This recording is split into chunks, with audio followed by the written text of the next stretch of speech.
नमस्कार दोस्तों, आपका एक बार फिर से स्वागत है हमारे चैनल दा शिव पर। हर हर महादेव दोस्तों, देवों के देव महादेव का प्रिय महीना सावन अब समाप्त होने वाला है। इस साल 4 जुलाई से शुरू हुआ सावन माह 31 अगस्त को समाप्त हो जाएगा और अधिक मास के चलते इस बार सावन 2 माह का था, इसलिए इस माह में 8 सोमवार का संयोग भी बना था। वही सावन का 8वां और आखिरी सोमवार 28 अगस्त 2023 को है।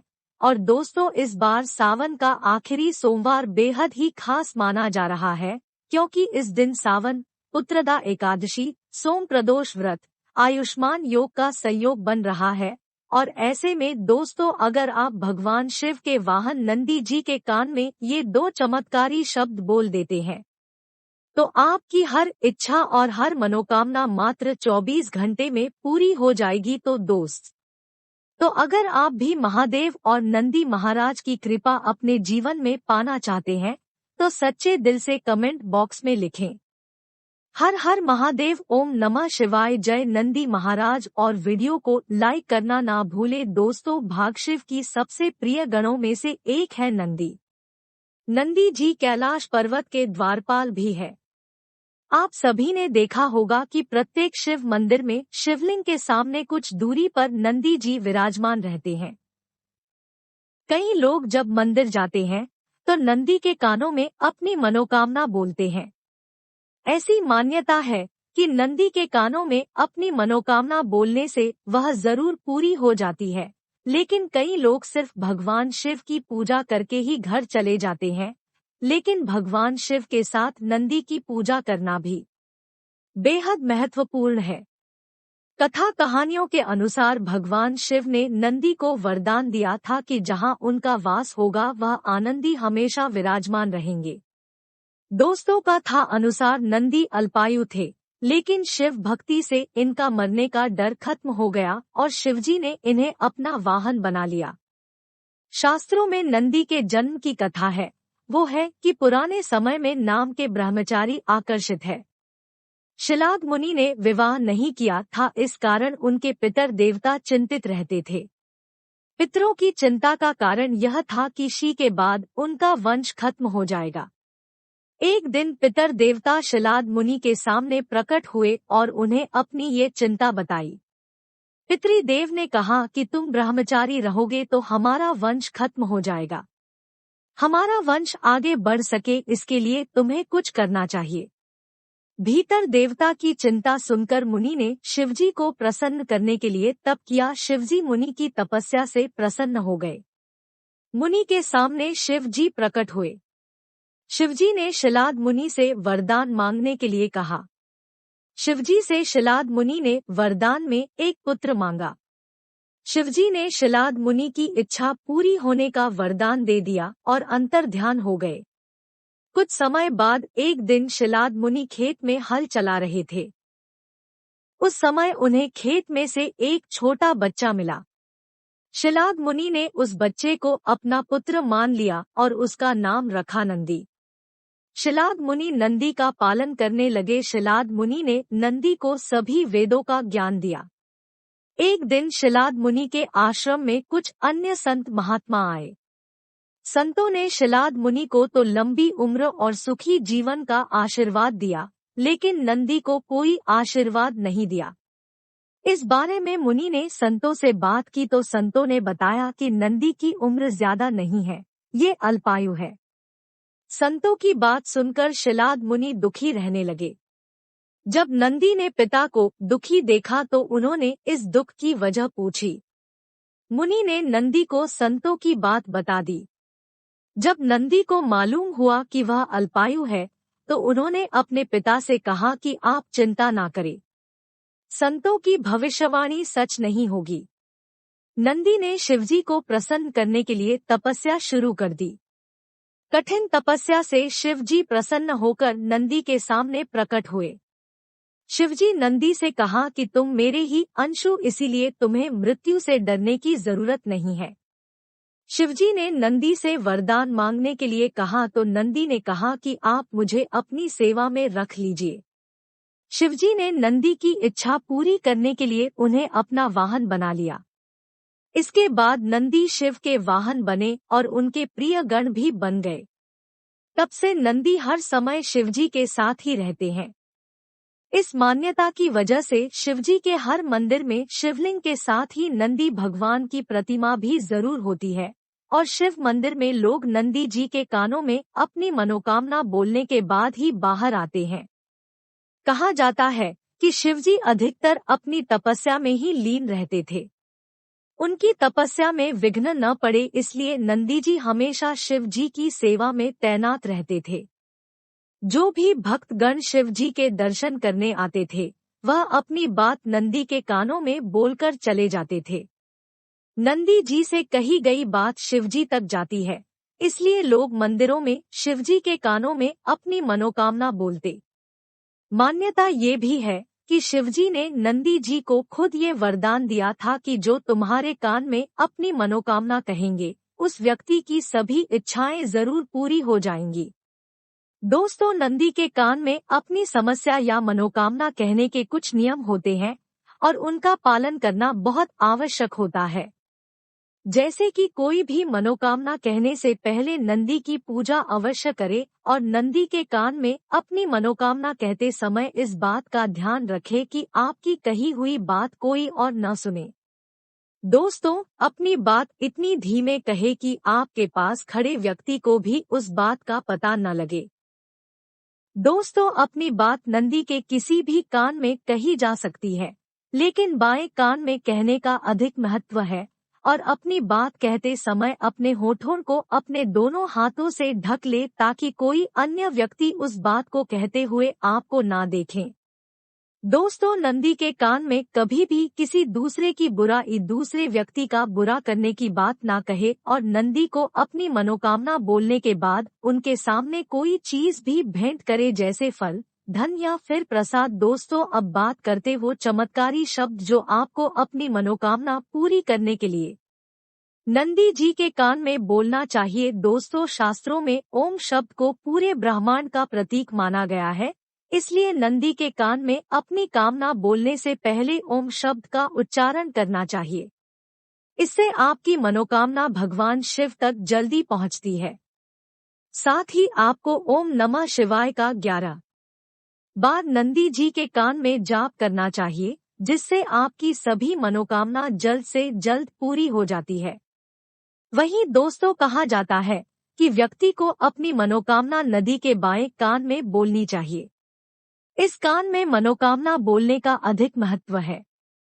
हालांकि आप दूसरे कान में भी अपनी मनोकामना बोल सकते हैं। इसके बाद दोस्तों, मनोकामना बोलने के बाद बोले कि नंदी महाराज हमारी मनोकामना पूरी करो। वही दोस्तों, सावन सोमवार के आखिरी सोमवार के दिन भगवान शिव की पूजा से जुड़े कुछ नियम हैं जो कि आपको जरूर जानने चाहिए। दोस्तों, अगर आप भगवान शिव का अभिषेक करते हैं तो उसका आप नियम बनाइए। ये प्रतिदिन आप शिवलिंग का अभिषेक करें और जिस भी द्रव्य से करने में आपको सुविधा होती हो, जैसे कुछ लोग पंचामृत से करते हैं, कुछ लोग कच्चे दूध से करते हैं, या आपकी कोई विशेष कामना है जैसे कि कुछ लोग गन्ने के रस से करते हैं या अनार के रस से करते हैं या केसर के रूप से करते हैं, तो जो भी आपके पास उपलब्ध हो या जो भी आपकी कामना हो, आप यह नियम बना लीजिए कि हर रोज आपको शिवलिंग का अभिषेक करना है या हर रोज आपको शिव मंदिर जाकर दर्शन करना है। अब अभिषेक कैसे करना है? तो दोस्तों, बहुत से भक्त जाते हैं, जल्दी से अपने हाथ में जो पानी होता है, जो भी द्रव्य आपके हाथ में होता है, पात्र में आप पलटते हैं शिवलिंग पर और थोड़ी देर रुकते हैं और चले आते हैं। ऐसे अभिषेक नहीं करना है। जब आप अभिषेक करते हैं तो पूरी श्रद्धा भाव से सच्चे मन से कीजिए। पात्र जो अपने हाथ में पकड़ा है, दोनों हाथ से पकड़कर भगवान शिव के शिवलिंग पर जो आप द्रव्य गिराते हैं, उसकी धार बहुत ही पतली धार होनी चाहिए। जब आप भगवान शिव का अभिषेक करें तो उत्तर दिशा की तरफ आप होना चाहिए और पूरे श्रद्धा भाव से पतली धार बनाते हुए भगवान शिव के मंत्र का जाप करते हुए किसी भी मंत्र को आप जोड़ना चाहते हैं उस मंत्र के द्वारा भगवान शिव का अभिषेक कीजिए। हर क्षण आपके मन से वह मंत्र निकलते रहना चाहिए। जब तक आप शिव का अभिषेक कर रहे हैं तब तक और पतली धार के द्वारा जब आप अभिषेक करेंगे तो बहुत अधिक समय तक आप अभिषेक भी करेंगे और अभिषेक करते समय हम जितने अधिक मंत्रों का जप करते हैं उसका फल हमें बहुत अधिक प्राप्त होता है। तो जब आप अभिषेक करते हैं तो इस बात का जरूर ध्यान रखें। तो अभिषेक आप प्रतिदिन करें। यह निर्धारित कर लीजिए कि मैं हर रोज अभिषेक करूंगा। अगर आप ये एक नियम भी बना लेते हैं तब भी आपको बहुत ही श्रेष्ठ फल की प्राप्ति होती है। आपकी जो भी कामना है भगवान शिव से कहे प्रार्थना करें। अभिषेक प्रतिदिन करने का नियम आप ले लीजिए। अगला नियम जो आपको ध्यान रखना है कि शाम को शिव मंदिर में दीप दान जरूर करना चाहिए। यह संकल्प ले लीजिए कि मैं शिवलिंग का हर रोज दर्शन करूंगा, अभिषेक करूंगा और शाम को दीप दान अवश्य करूंगा। शाम का मतलब होता है जब सूर्यास्त हो जाता है तब हमें शिव मंदिर में शिवलिंग के समक्ष दीप दान करना चाहिए। अगर आपके घर के आसपास मंदिर हो तो आप हर रोज शिवलिंग के दर्शन कर पाते हैं, शिव मंदिर जा पाते हैं, तो आपको मंदिर जाकर ही शिव के पास शिव के समक्ष आपको दीप दान करना चाहिए। लेकिन अगर आप शिव मंदिर हर रोज नहीं जा पा रहे हैं तो आप अपने ही घर में भगवान शिव के नाम का एक दीप दान कीजिए जो आप शाम को दीपक जलाते हैं।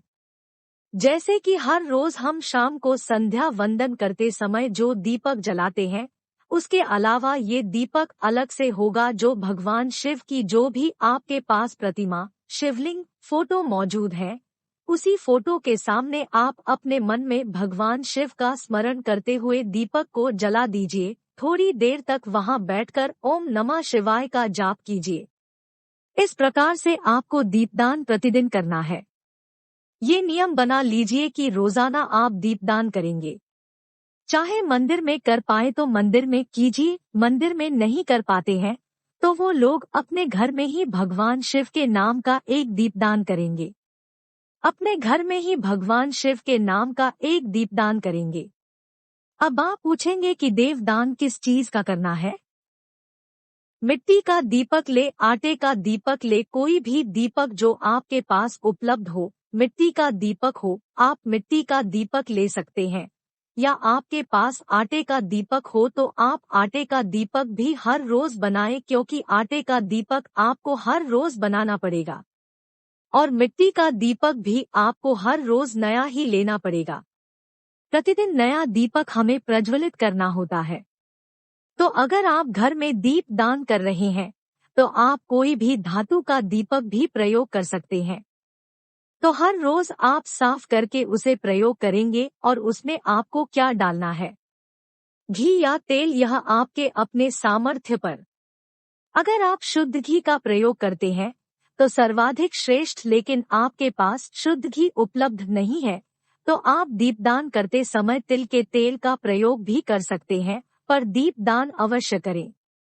इस बात का आप नियम बना लीजिए। अगला जो आपका नियम होना चाहिए वो है भगवान शिव को हम बिल्वपत्र अर्पित करते हैं।